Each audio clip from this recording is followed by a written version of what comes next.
A New Zealand man working on board the Ruby Princess cruise ship says a crew member who later tested positive for Covid-19 stayed on the ship between voyages in early March as other passengers disembarked and got on. Chris Harris, a trumpeter on board the ship, says crew had no idea the ship was unhealthy even after a global pandemic had been declared and the cruise liner continued to sail. The Ruby Princess cluster is now Australia's biggest source of infection, with more than 700 cases and 21 deaths.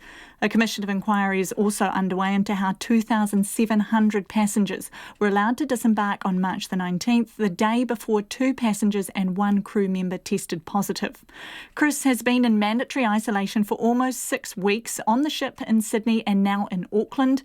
I spoke to him on his last day of isolation at Auckland's Crown Plaza Hotel ahead of his return home today to Nelson. I'm a musician in the orchestra, and my boss, the music manager, he and I were together sitting side by side in the office, working through some things on the computer.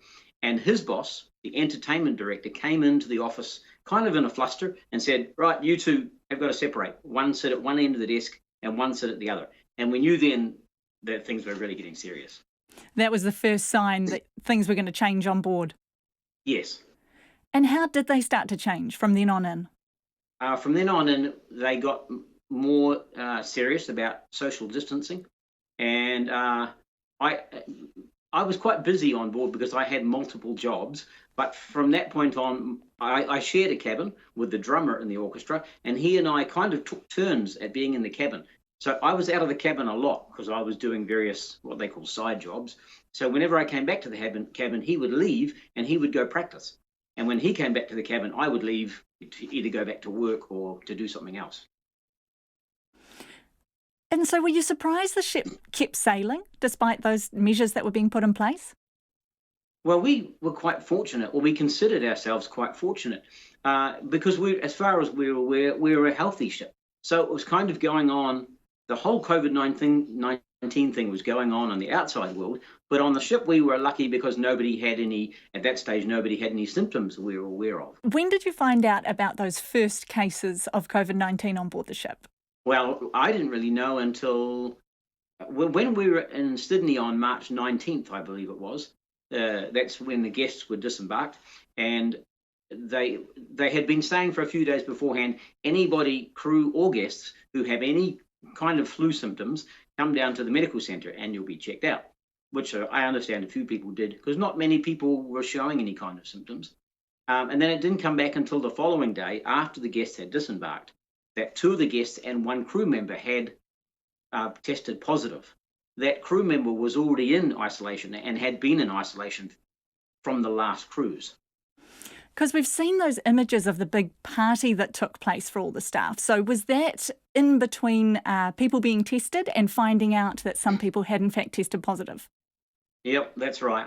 So the tests were landed or taken ashore on March 19th, and the party was on the 19th. After all the guests had disembarked, normally at the beginning of a cruise or embarkation day, the guests have a party up by the pool deck, called a sail away party, where the entertainment department, they have dancing and entertainment up by the pool as we sail past the harbour bridge and the opera house. But because there were no guests on board, now it was the crew's turn to come up to the pool deck and enjoy the sail away. And that was the last time everyone was kind of together in close quarters and possibly spread the illness around? Well, certainly it was the last time we were all together, because on the 20th, when the medical centre got the results that 1 crew member and 2 guests tested positive, pretty much they immediately threw anyone that had been close contact into quarantine, which meant that about 700 crew members went into quarantine the next day. Yourself included? No, I was one of the fortunate ones who I hadn't been considered close contact at all. Being a musician, I didn't really mingle with the guests too much. And so there were about a third of the crew who were able to remain out of quarantine, but we all were self-isolating. And so you've been in self-isolation for how long now? Well, I started self-isolation on March the 20th, and then around about March the 27th, Aspen, the health company, took over running the ship, because by then we were in Wollongong, and everybody went into quarantine after that. So I've been in my cabin on the ship since March 27th. How are you going? It's a long time. Well, it is a long time, but when you're accustomed to sea life, you spend a lot of your time when you're not working in your cabin alone, or in my case, if you share a cabin. So you become accustomed to just closing your curtain, sitting on your bunk, reading a book, checking your email, that kind of thing. Right. But you have since got off the ship and finally made it back to Auckland. Yes, so I disembarked the Ruby. Yeah, it was some time ago now. I think it was April the 23rd, where I then went into quarantine in a hotel in Sydney. And then April the 25th, or around about that time, is when I flew over to New Zealand and went into quarantine here in the Crown Royal, or the Crown Plaza, I should say. Do you think it was handled appropriately?